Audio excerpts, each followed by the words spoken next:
Unofficial estimates put the city's population at around 4 million, which is double the mayor's figure. That means nearly a third of Senegal's 13 million people are crammed into less than 0.5% of its total land mass.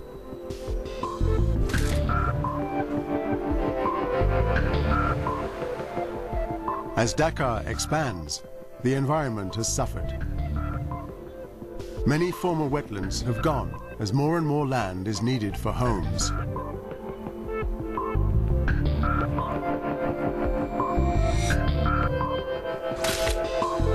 They're prone to regular flooding, causing health problems for the new residents.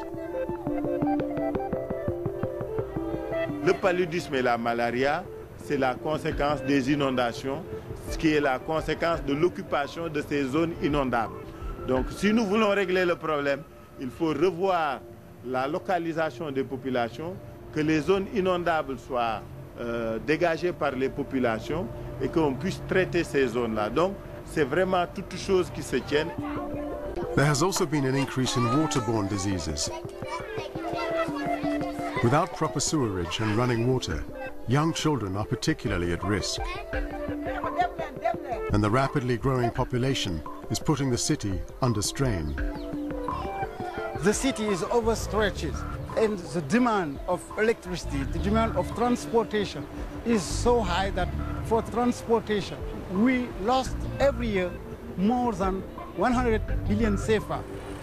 This situation can be very explosive because when people don't have the means to live normally, it is very, very dangerous. So where have Dakar's new residents come from? Over 200 kilometers from the city, in the village of Kafrine, there is a clue. Here, like much of rural Senegal, drought has ravaged the countryside. There have been 17 successive years without adequate water, which makes it difficult to farm and live off the land. This is where Keba lived. His home, the village of Diagle.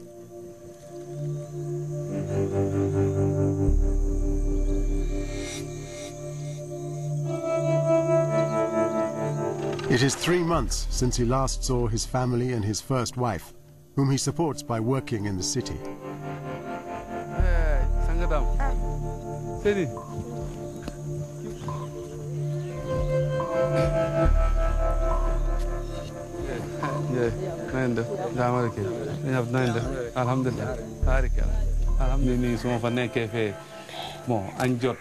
may añ xaw ma ñoom lan la ñuy añee xaw ma daañu añ bon dinaa leen di xalaat moom heure bu nekk moom kontaan rek dëkku leen bon boo leen gisee moom kontaan dëgg ngay def moom kontaan naa trop.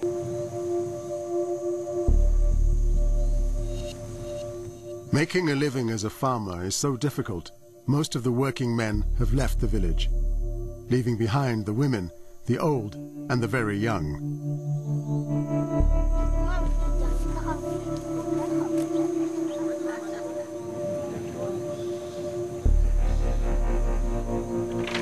Keba's neighbor, Usman, is about to follow in his footsteps. Tomorrow, the last remaining son of the village chief will also leave for Dakkar.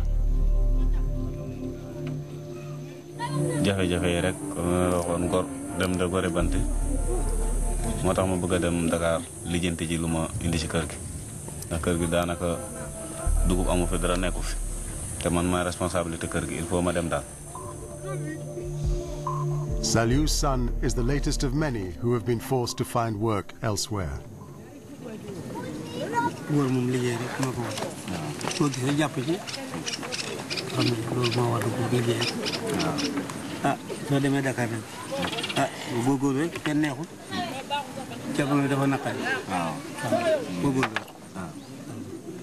As the village chief, Saliou remembers better times, before the droughts and before life became harder. sàmm rek dem ci tool yi rek dëkk yi daal di tëdd léegi la Saloum xam àll waaye xamuñu woon àll yi dinañ toog rek béy ba nay wàcc nga yor sa dugub yor sa meew dal sa meew di lekk boo bëggee soxlaa jël ci nay jaay def ci soxla léegi bi ñu demee ba jamono bi changé nag climat bi changé léegi loolu amatuñu ko léegi. Ousmane's neighbor Keba takes the opportunity to visit old friends. The fields he used to sow. moo doon suma tool bay naa fi gerte baaxut ak dugub yëpp daal loolu daal moo ma tax a bàyyi mbay. dina dem ba rey ko ndax nit ñi xale yi ñu ci bëri ku ci am jéem a am moyen wala am foo dem moom yaa ngi dem. métti na ma ndax man mbay su ma boo ne emut ak dara daal bu baaxee bon comme baaxul nag léegi xale yaa ngi dem loolu moom métti na ma moom.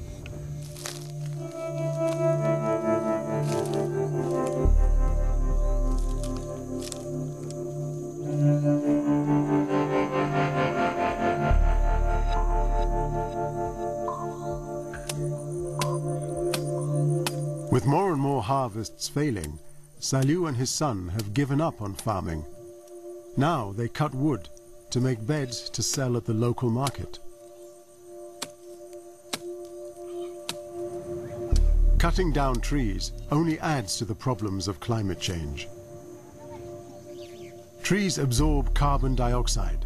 They shelter the ground, slowing down evaporation. They also protect precious topsoil from harsh winds.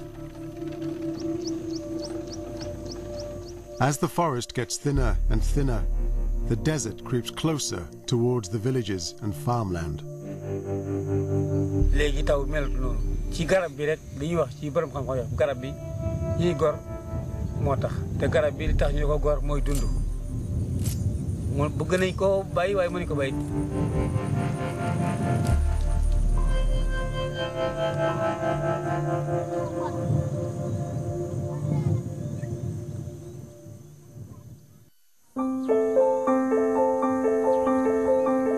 This morning, Ousmane is due to set off for Dakar. He spends the remaining hours with his 3-year-old son.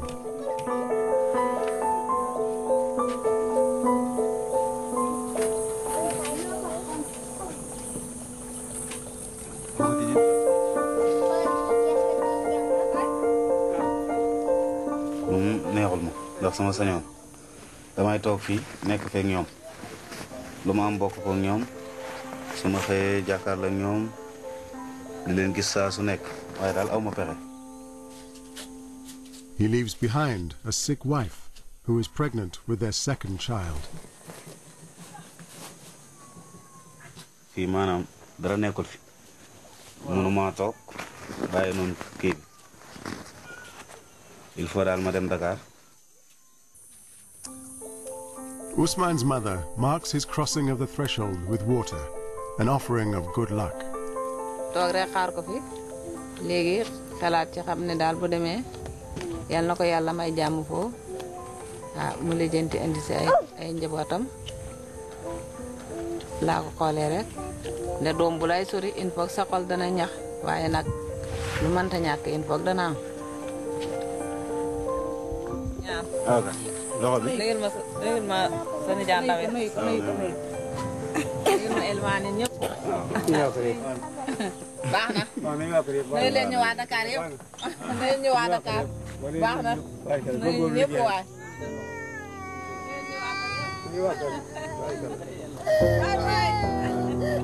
The village chief's last remaining son makes the 200-kilometer journey to the capital. naqari ma waaye comme ci loolu lay jàll mu naqari du dool léegi damay ñaan rek yàlla may foofu jàmm rek.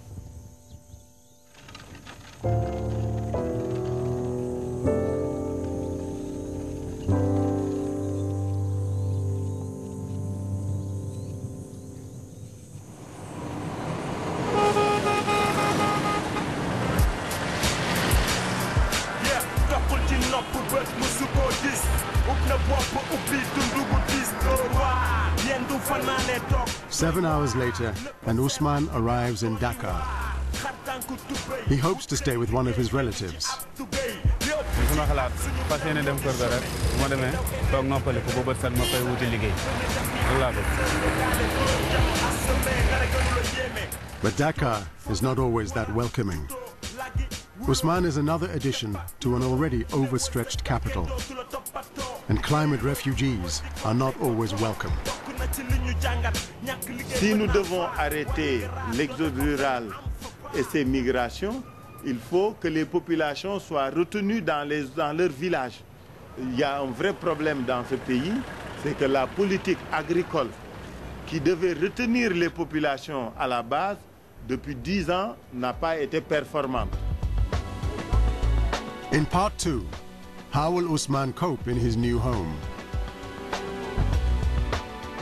And how will science tackle the problem of food supply in a changing climate?